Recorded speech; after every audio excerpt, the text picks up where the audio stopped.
papaunlak po sa dito, pagtanggap po sa amin.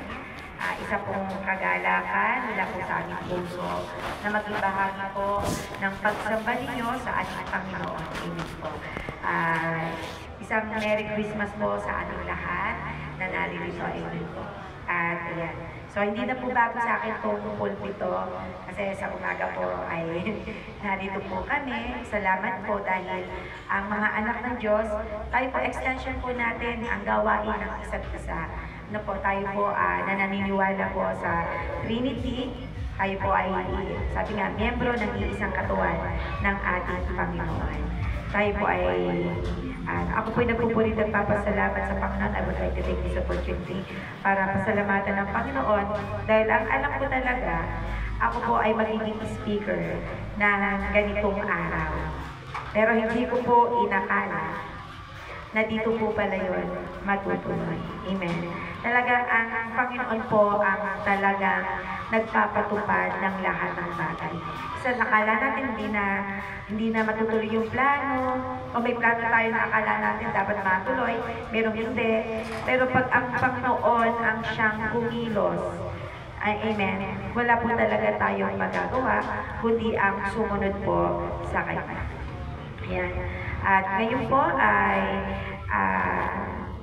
sa gabing ito po, ang ating pong mensahe ay mula po sa Lucas chapter 2 verse 4:17. Basahin po natin ang salita ng ating Panginoon. Mula po sa Lucas chapter 2 verse 4-17. Silipin po natin kung paano po nagsimula ang unang Pasko. Yan. Kung nabasa na po, nasumpungan po ng lahat, so ay sabayan niyo po ako. Mula sa Nazareth na sakop ng Galilea, pumunta si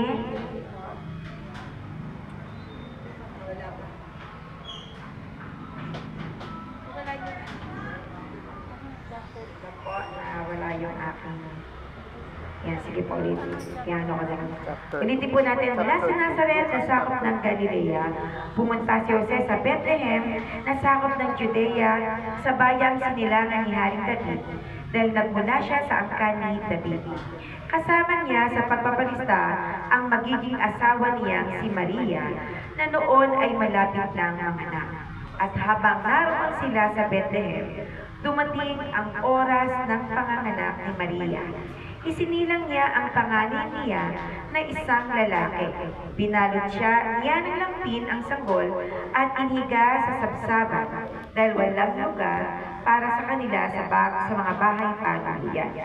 Malapit sa Bethlehem, may mga pastol na nasa parang at nagpupuyat sa pagbabantay ng kanilang mga tupa.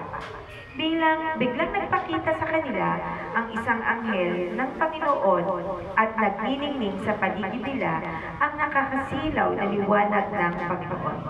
Ganon na lang ang pagkatakot nila. Pero sinabi sa kanila ng anghel, "Huwag kayong matakot, dahil naparito ako upang sabihin sa inyo ang magandang balita na magbibigay ng malaking kagalakan sa lahat ng tao. Sapagkat isinilang ngayon sa Bethlehem, sa bayan ni Haring David, ang inyong tagapagligtas, ang Kristo na siyang Panginoon. Ito ang palatandaan upang makilala ninyo siya. Makikita ninyo ang sanggol na nababalot ng lampin at nakahiga sa isang sabsaban." Pagkatapos magsalita ng anghel, biglang nagpakita ang napakaraming anghel at sama-sama silang nagpuri sa Diyos. Sinabi nila, "Purihin ang Diyos sa langit, may kapayapaan na sa lupa sa mga tao kinalulugdan niya." Nang makaalis na ang mga anghel, pabalik sa langit, nag-usap-usap ang mga pastol. Tayo na sa Bethlehem at tingnan natin ang mga pangyayari sinabi sa atin ng Panginoon. Kaya nagmamadali silang pumunta sa Bethlehem at nakita nila sina Maria at Jose at ang sanggol na nakahiga sa sabsaban. At isinalaysay nila ang mga sinabi sa kanila ng anghel tungkol sa sanggol. Nagtaka ang lahat ng nakarinig sa sinabi ng mga pastol. Sa Diyos po ang papuri sa pagkabasa ng kanyang banal na salita. Tayo po'y saglit na manalangin.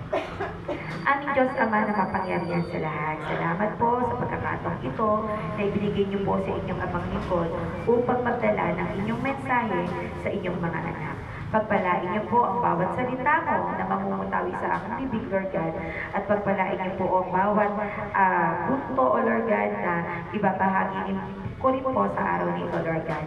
Dalangin ko ay Diyos na maging bukas, nasisidlan po ang kanilang mga puso, pagdinig, Lord God, ng buhay, upang tanggapin ang mensahe na nagmumula po sa iyo. Sa iyo po ang pinamakataas na papuri at pagluwalhati. In Jesus' name we pray. Amen and amen. Purihin po ang Panginoon.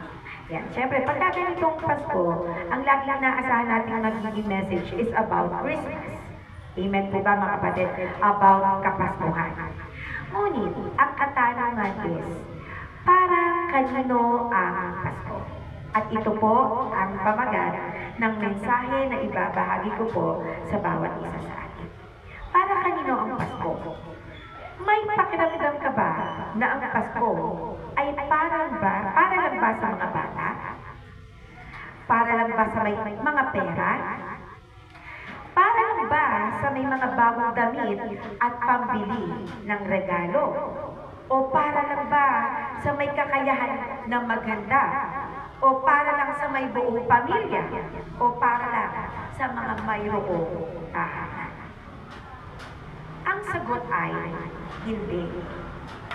Dapat po nating matiyak at malaman ng malalim kung para kanino nga ba ang Pasko. Para kanino nga ba ang Pasko? Basahin natin ang 1:3-16. Ang sabi po doon, sapagkat ganito ang pag-ibig ng Diyos sa mga tao sa sanlibutan. Ibinigay niya ang kanyang bugtong na anak upang ang sinumang sumampalataya sa kanya ay hindi mapahamak, kundi magkaroon ng buhay na walang hanggan. Para kanino nga ba ang Pasko? Ang Pasko ay para sa mga tao hindi kaibig-ibig. Gaya ng sinasabi sa 1:6, sapagkat ganito ang pag-ibig ng Diyos sa mga tao sa sanlibutan. Ang mga tao sa sanlibutan ay hindi kaibig-ibig. Tingnan niyo nga po ang inyong katabi. Mukha ba siyang kaibig-ibig? Gaganda nga eh. Sabi, ang mga tao sa sanlibutan ay hindi kaibig-ibig, pero nagawang ibig na Diyos. Amen po ba doon, mga kapatid? The measurement of true love, or God's love, is loving others who are not loved. Nagawa ko na bang umibig sa hindi kaibig-ibig?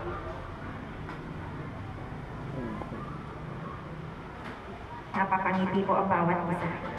Nagawa na ba natin o kaya ba natin ibigin ang hindi kaibig?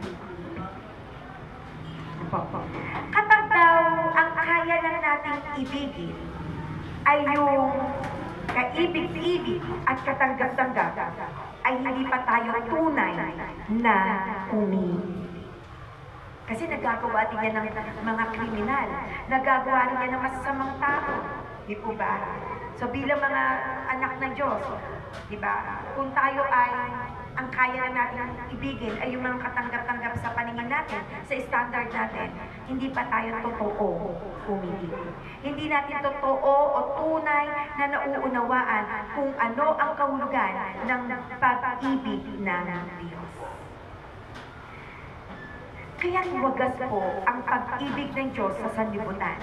Dahil nagawa niya tayong ibigin kahit tayo ay hindi karapat-dapat pagkukulan ng habag at wagas niyang pagsampan. Kanina na usapan namin ni Pastor yung, siguro napanood niyo na rin sa YouTube or sa Facebook, yung about doon sa bridge operator, di po ba? So yung trabaho nitong isang tatay ay isa siyang bridge operator. Anong ginagawa niya? Taga-taas at baba siya ng bridge. So doon kasi, pagkadadaan yung mga barko o mga ship dun sa ano, kailangan niyang itaas yung bridge. So, pag itinataas yung bridge, so, mag-stop yung mga sasakyan. Sa ibang bansa po yun, wala pa dito nun. Hindi pa tayo high-tech.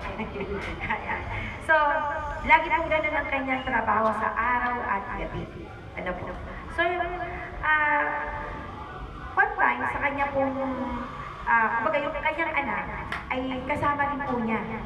Lagi niya binibilinan na kapag maglalaro, ay huwag lalapit dun sa tulay. Ano po, dahil napaka-delikado, baka bigla kasing may dadaan na barko, maitaas niya at masaktan o mapahamak ang kanyang anak. Ano po? So, nung time na nakaraan na po yung barko, one time na itinaas po niya yung bridge, nakita naman niya, parating naman ang isang bus, hindi ko maano kung bus or train siya, na dadaan. So, kailangan na agad niyang ibaba. Dahil kung hindi, mapapahamak ang lahat ng sakay nung train na yun or nung bus na yun. Pero, nung kanya nang ibababa yung tulay, nakita niya yung anak niya naglalaro sa ilalim. Ano po? Na kung saan maiipit yung kanyang anak. So, kumbaga, as tatay, ikaw ba, Brother Billy? Kung ikaw yung tatay, naglalaro si Sister Berna doon, ano bang gagawin mo? Hindi mo siguro alam kung anong gagawin mo, tama ba? Si Pastor, isa sa mga anak. Diba? Ayan, diba? Oo, diba? Kung si Pastor, kung isa sa anak niya ang naglalaro doon, di ba, na mapapahamak, ano kaya ang gagawin ninyo bilang tatay?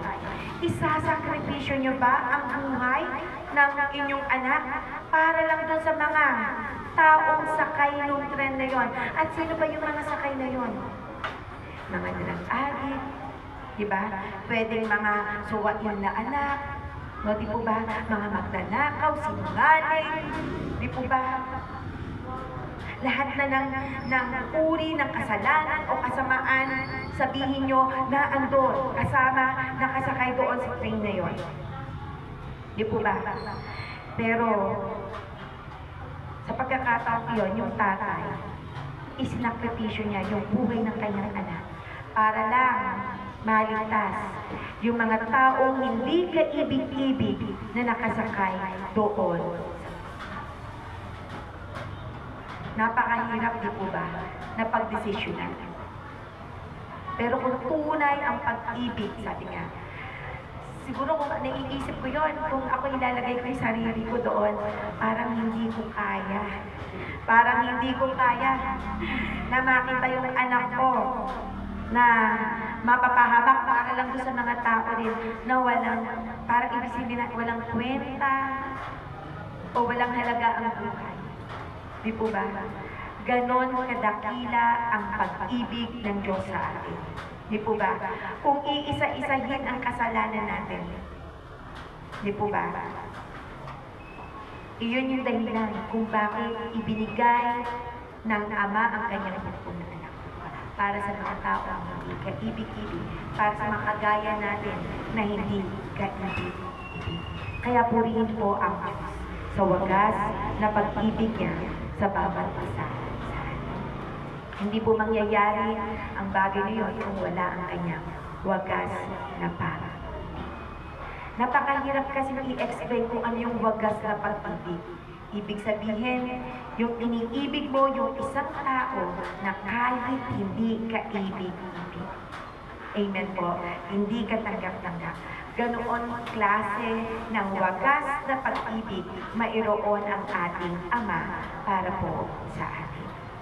Sabi nga po sa unang Timoteo 1:15, tapat ang pasad at nararapat tanggapin ng lahat na si Kristo Jesus ay naparito sa sanglibutan upang iligtas ang mga makasalanan na ako ang pangulo sa mga ito. Sino po yung nagsasalita nito? Si Apostol Pablo. Grabing confession ito from the mouth of Apostle Paul. Di po ba? Tayo ba? Kaya ba natin sabihin sa iba o sa iyong kaibigan o sa sarili natin na sa lahat ng makasalanan, ikaw ang pinaka-makasalanan, ikaw ang pinaka-marumi, ikaw ang pinaka-masama, ikaw ang pinaka-walang kwenta o pinaka-patapon ang buhay? Kaya mo bang sabihin yun? Aminin na ikaw yung masama sa lahat ng masama. Kaya mo bang aminin yun? May mga pagkakataon nga mga simpleng mga pagbibintang sa atin na i-delay pa natin, di po ba? Yung pang-aminin natin na tayo yung pinakamasama o pangulo ng mga makasalanan. Grabe yung pag-humble na ginawa ng Diyos sa buhay ni Apostol Pablo para sa atin. Di po ba, mga kapatid? Ganon kagrabe ang pag-humble sa buhay ni Apostol Pablo na kung atin pong babalikan kung ano yung naging pagkatao niya before, di po ba? Siguro kung tao lang din ang Diyos, di po ba? Hindi mo pipiliin si Apostol Pablo na maging mensahero ng kanyang mabuting balita sa mga hentil, di po ba mga kapatid? Sa ano ba ang kanyang isa siyang persecutor ng mga mananampalataya. From persecutor to preacher. Di po ba mga kapatid? Ganon kawagas ang pag-ibig ng Diyos sa mga taong hindi kaibig-ibig. Di po ba mga kapatid? Naalala ko yung utos ng Diyos kay Jonah. Di ba? Nabigyang babala ang mga taga-Ninive. Pero ano ginawa ni Jonah? Pumunta siya sa Tarsis, di ba? Sumakay ng barko. Di ba? At doon siya para hindi mapuntahan yung Ninive. Bakit? Ano yung rason niya? No? Sobrang makasalanan ng mga taga-Ninive. They don't deserve the forgiveness of God. Minsan ganun tayo tumingin sa kasalanan ng iba. Pag grabe ang kasalanan ng iba, nalilimutan natin na grabe din yung forgiveness na ginawa ng Diyos sa atin nung tayo ay makasalanan. Amen po ba mga kapatid? So, pero alam mo ba ang nakakatuwa doon? Kahit yung nature ginamit ng Panginoon para maisapatuparan yung kanyang mabuting layunin. Di po ba? Kahit tayo ay matigas sa Panginoon, hindi natin napapangunahan ang Diyos. Di po ba? Ano nangyari, di ba? Ginamit ng Diyos ang unos para maisakatuparan ang kanyang dakilang layunin na mabigyan ng warning ang mga taga-Ninive. Sa standard ni Jonah, hindi sila kaibig-ibig, hindi sila kananggap-tanggap. Pero sa paningin ng Diyos, sila ay karapat-dapat na ma-warning upang makapagsisi sa kanilang kasalanan at mapatawad ang ating. Amen po ba? Sabi nga, kapag ba tinitingnan mo ang kabanalan ng Diyos, ano ang iyong nakikita? Nakikita ba natin ang laki, ang lawak, ang bigat ng kasalanan na kanyang pinatawad sa buhay mo, sa buhay ko, at sa buhay ng mga tao sa sanlibutan? Ganon, alam ko, naaalala ko, kanina, 2 linggo ko yata nakanta yung When I Look Into Your Holiness. When I look into His holiness, nakikita ko yung lawak ng pag-ibig niya, ng pagpapatawad niya sa laki at lawak, bigat, lalim ng kasalanan na nagawa. Ganon kalaki at kawagas ang pag-ibig ng Diyos. May mag-isip ka ng isang tao na may nagawang kasalanan sa iyo na hindi mo kayang patawarin. Isa rin siya sa hindi kaibig-ibig, pero inibig ng Diyos. Gaya po ng bawat isa sa atin. Amen. Siguro, nung dati, meron din akong parang galit sa isang tao. Nung may message ako, forgiveness, tumaas pa yung kilay ko. No? Sabi ko, oh Lord, sabi ko pa, Lord, pwede bang magalit muna ako? Lord, pwede po ba kahit isang linggo lang, Lord? Pero, hindi inalaw ni Lord na mangyari yun. Yung parang naging Jonah din ako nun sa buhay ko. Na parang tingin ko, they don't deserve my forgiveness. Pag sinabi ko pala na, they don't deserve my forgiveness, parang I don't deserve the forgiveness of God too, di po ba?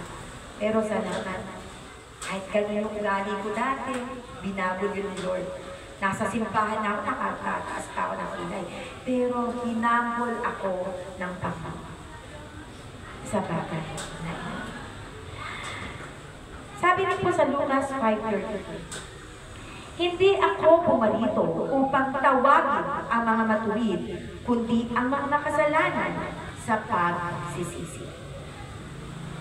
Salamat sa wagas na pag-ibig ng Diyos dahil ang purpose ng first advent or the first coming of our Lord Jesus Christ is the key for the redemption of the sinners sa pamamagitan ng pagsisisi. Do you agree with that, church? Amen. Purihin po ang Panginoon. Naalala ko na po yung tagpong ito, di po ba? Nung makita ng mga Pariseo ng ating Panginoong Hesus ay nakikisalo sa mga, sabi niya, maniningil ng buwis. Di po ba? Sa mga tinuturing ng makasalanan. Kasi pag sinabing maniningil ng buwis, sinasabi nila, ito ay makasalanan. Bakit? Nandiyan yung pagiging corrupt. Di po ba? Pero sabi niya ako ng Panginoon, hindi ako naparito para sa mga matuwid. Hindi ko pang tawagin ang mga matuwid, kundi ang mga makasalanan sa pagsisisi. Mabuti po ang pagiging matuwid. Amen po. Kung ang katuwiran ng lalakaran natin ay ang katuwiran po ng ating Panginoon. Ibig sabihin, alam natin na tayo ay napatawad sa ating mga kasalanan dahil inako ng ating Panginoon Hesus ang ating kasalanan at hindi dahil tayo ay naging mabuti. Gumagawa tayo na mabuti dahil tayo ay iniligtas ng Panginoon. Amen po mga kapatid. Hindi tayo ay naging naligtas dahil tayo ay mabuti. Amen po. Kaya po, salamat sa Panginoon. Kung tayo, pag nakakakita tayo mga nagiinuman, naku, pag namatay ang mga yan, alam na kung saan pupunta. Ganun agad yung thinking natin eh. Pero ang Diyos, di po ba, ibinigay pa niya kanyang bugtong na anak. Di po ba, sabi niya, wagas ang pag-ibig niya sa mga tao dito sa sanlibutan. Hindi niya nais na kahit isa sa mga manginginom na yan, sa mga drug addict na yan, sa may mga lihis na buhay na mapunta sa kapahamakan. Kaya nga po, ibinigay niya ang kanyang bugtong na anak na si Kristo Jesus. At yun po ang ikalawa natin punto. Di po ba? Po, ang unang Pasko ay para sa mga taong hindi kaibig-ibig. Ang ikalawa po, ang Pasko ay para kay Kristo, ang bugtong na anak ng Diyos. Amen po ba doon, mga kapatid? Sabi niya, sapagkat ganito ang pag-ibig ng Diyos sa mga tao sa sanlibutan, ibinigay niya ang kanyang bugtong na anak. Ang Pasko ay hindi tungkol kay Maria. Hindi ito tungkol kay Jose. Hindi ito tungkol sa mga anghel na nagbalita ng pagsilang ni Jesus. Hindi rin ito tungkol sa mga pastol na binalitaan. Hindi ito tungkol sa sarsaba. Hindi ito tungkol sa bituin. Hindi ito tungkol sa mga pantas. Hindi ito tungkol sa mga regalo. Hindi rin ito tungkol kay Santa Claus. Hindi ito tungkol sa magagandang palamuti at mga pailaw. Hindi ito tungkol sa Christmas tree. Hindi ito tungkol sa nagsasarapang handa at kasiyahan. Hindi ito tungkol sa bakasyon, Sa mga 50% off, sale dyan, gift check. Hindi ito tungkol sa Christmas party. Ito ay tungkol kay Jesus na siyang anak ng Diyos na ibinigay para sa natatanging misyon sa mundo.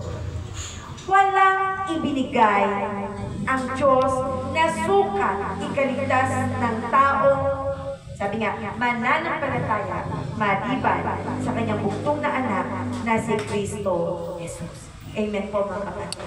Naalala ko tuloy yung di naman po masamang meron tayong Christmas. Di naman po. Hindi naman po masamang may mga lantern tayo, may mga bata at kung ano-ano pa.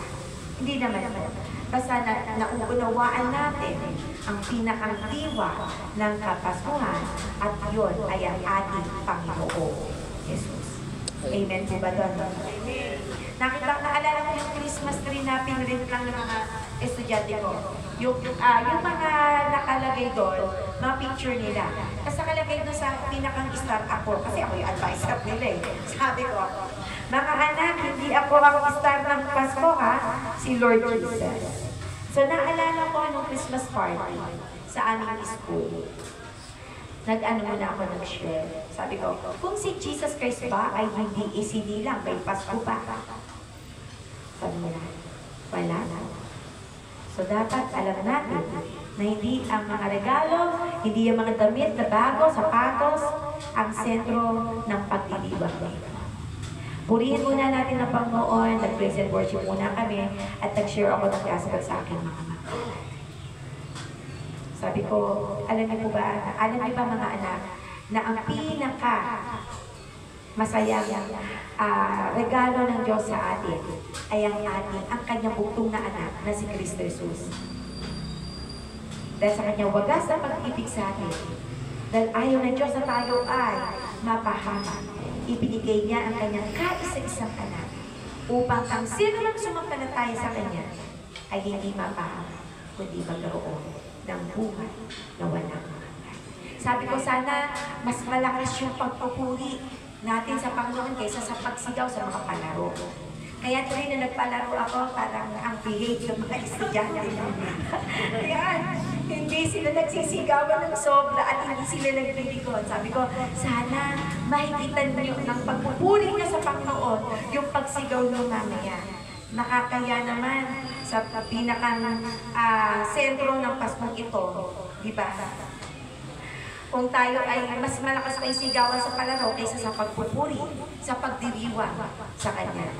Amen, amen mga kapatid. At ayun, medyo naging behave sila, kaya purihin ko ang Lord. So, kaya ang Christmas ay mayroong dalawang salita. Christ and Mass. Christ means Kristo, nilangisan para sa natatanang tungkulin, and Mass, service o paglilingkod para sa kapakanan na iba. Hindi kahulugan ito ay selebrasyon or di po ba? Ang tunay na Pasko ay paglilingkod para sa kapakanan ng iba alang-alang kay Kristo na anointed one. Amen po ba? Kaya makakatuwa din naman po na may mga pagkaganitong Pasko, may mga pumupunta sa mga bahay ampunan, di po ba? Sa mga homeworking agent, at sa iba't iba pang mga institusyon na nangangailangan ng serbisyo, di po ba mga kapatid? Pero higit nakapakipakinabang ang paglilingkod ng mga taong iyon kung kinikilala nila si Jesucristo bilang Panginoon at tagapagligtas ng kanilang buhay. Sabi nga, anumang mabuting gawa natin ay tulad lang sa isang maruming basahan kung wala tayong pananampalataya sa ating Panginoon. Amen po mga kapatid. Kaya lagi ko sabi ko, binabibray ko na nawa itong mga taong gumagawa ng mabuti ay makakilala sa Panginoon upang yung kabutihan ginagawa nila ay magkaroon ng kabuluhan. Amen po ba mga kapatid? Dahil kahit ano man ang gawin natin, kung tayo ay walay sa Diyos, po, walang kabuluhan ang ating mga gawa. Amen mga kapatid. Amen. Kaya puri na Lord. Pag-pray natin yung mga, nakatulungan nga ako sa prayer ni Sister Ed, na kahit isa lang, Diba? Kahit isa lang, mayroon siyang mailapit sa Panginoon na kaluluwa. Di po ba? Tayo ba nagdi-desire? Nagdi-desire ng gano'n? Na kahit isa lang, may mailapit tayo sa ating Panginoon. Ulitin natin, para kanino ang Pasko? Una, ang Pasko ay para sa mga taong hindi kaibig-ibig. Ikalawa, ang Pasko ay para kay Kristo, ang bugtong na anak ng Diyos. At ikatlo, ang Pasko ay para sa mga mananampalataya sa anak ng Diyos. Sabi ulit sa Juan 3:16, sapagkat ganito ang pag-ibig ng Diyos sa mga tao sa sanlibutan, ibinigay niya ang kanyang bugtong na anak upang ang sino mang sumasampalataya sa Kanya ay hindi mapahamak, kundi magkaroon ng buhay na walang hanggan. Pataasin mo ang mga tao. Sino ang gusto na magkaroon ng buhay na walang hanggan? Lahat yan tataas. Pataasin mo sila. Sino ang gusto na pumunta sa langit? Tataas din yan. Sino ang gusto ng mga pagpapala? Tataas din yan ang kamay. Sino yung gustong maglingkod? Sumampala, di ba sino yung gustong maglingkod sa Diyos? Wala nang tataas ng kamay. Marami nang alibay. Di po ba? Isa yung alibay, it's also a lie. Di po ba mga kapatid? Kaya nga sabi nga, kailangan na maunawaan natin ang tunay na diwa ng Pasko. Sabi nga, ito ang tunay na dahilan ng Pasko para sa mga taong mananampalataya sa anak ng Diyos. Sabi nga, anumang uri, kulay, lahi, o kahit pinakahamak o tanyag na tao, kapag ikaw ay nanampalataya, ay may tiyak na buhay na walang hanggan. Amen po ba mga kapatid? Ano bang estado natin sa buhay? Di po ba? Sa mundong ito. Kung ikaw ay nanampalataya, sabi nga, hindi ka mapapahamak, kundi magkakaroon ka pa ng buhay na walang hanggan. Sabi po sa Gawa 16:31, at kanilang sinabi, manampalataya ka sa Panginoong Hesus at maliligtas ka, ikaw at ang iyong sambahayan. What a precious promise para sa mga mananampalataya. Amen po ba mga kapatid? It's a precious promise. The blessings of the saving faith in Christ Jesus will extend to your entire household. Amen po ba mga kapatid? Yung blessing. Sabi nga, ulitin natin yung sinabi dun sa Gawa 16:31 at kanilang sinabi, manampalataya ka sa Panginoong Hesus at maliligtas ka. Hindi lang ikaw, kundi ikaw at ang iyong sambahayan. Amen po ba mga kapatid? Ganon si Lord mag-bless. Amen. Palapakan naman natin ang Panginoon. Purihin po ang Lord. Yan naman po lagi ang prayer natin eh. Na yung mga non-Christian or mga unbelieving family members natin, mga kapatid, ay somehow soon, di ba, sooner or later, makakilala sa ating Panginoon. Amen. Sino yung ipinagpe-pray ang kanyang pamilya? Amen. Na hindi lang pagbalain ng Panginoon everyday. No, hindi po ba? Kundi makilala nila, kilalanin nila ang ating Panginoon sa kanilang buhay. Panampalatayanan nila ang ating Panginoon. Hindi po ba? Ang lahat ng ginawa ng ating Panginoon sa Kristo doon sa krus ng Kalbaryo hanggang sa kanyang bangon muli, di po ba? Hanggang sa pag-akyat niya doon sa langit. Amen po ba? Hanggang sa inaantay natin na pagbabalik ng ating Panginoon. Na makasama natin na maka-fellowship yung ating mga mahal sa buhay, mga kaibigan, mga kakilala, mga katrabaho. Amen po ang kapatid. Purihin po ang Lord. May pangako po ang Lord. Kaya po, kung atin pong susundin ang kanyang kalooban, kanyang mga kapatid, ay tunay na mararanasan natin ang kanyang abundant blessing sa buhay po ng bawat isa sa atin. Sabi po sa Roma 10:9-13, sapagkat kung ipapahayag ng iyong bibig si Jesus na Panginoon at sasampalataya ka sa iyong puso na binuhay siyang magmuli ng Diyos sa mga patay, ay maliligtas ka. Sapagkat ang tao na nananampalataya ng puso sa ikatutuwid at ginagawa sa pamagitan ng bibig ang pagpapahayag sa ikaliligtas. Sapagkat sinasabi ng kasulatan, ang lahat sa kanya'y nagsisampalataya ay hindi mapapahiya. Sapagkat walang pagkakaiba ang Hudyo at ang Griego, sapagkat ang Panginoon din ay siyang Panginoon ng lahat at mayaman siya sa lahat nang sa kanya'y nagsisitawag. Sapagkat ang lahat na nagsisitawag sa pangalan ng Panginoon ay maliligtas. Amen po ba doon, mga kapatid? Purihin po ang Diyos. Salamat sa Panginoon. Because He plays no favoritism. His invitation for salvation is for all. For everyone who will believe. Salamat sa Panginoon dahil walang requirement na pansarili ang kanyang hinihingi maliban sa pananampalataya sa kanyang bugtong na anak na si Kristo Jesus. Amen.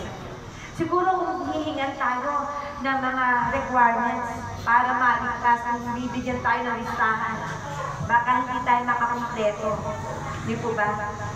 Kaya nga tayo ay naligtas, hindi sa mabubuting gawa. Amen po mga kapatid. Yan. Kundi sa kagandahang loob ng Diyos sa pagmagitan ng kanyang bugtong na anak na si Kristo Jesus na atin po, Panginoon. Amen. Kung kaya't huwag nating ikaya po mga kapatid, malapit na po tayo magtapos, na ipangaral ang mabuting balita tungkol kay Kristo Jesus. Ang Diyos na nagkatawang tao upang akuin, patawarin at tubusin ang ating minanang kasalanan kay Eva at Adan. Dahil maliligtas ang sinumang mananampalataya sa Kanya at hindi mapapahama, kundi magkakaroon ng regalo na buhay na walang hanggan. Muli, tatanungin ko ang bawat isa sa atin. Para kanino ang Pasko?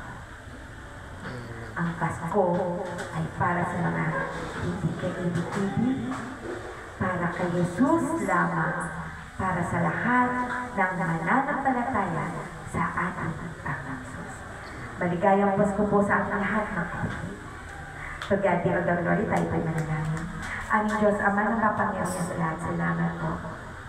Dahil binigyan mo po kami ng kaunawaan, Lord God, sa tunay na diwa ng Pasko, kung para kanino nga po ba ang pagdiriwang na ito, Lord God.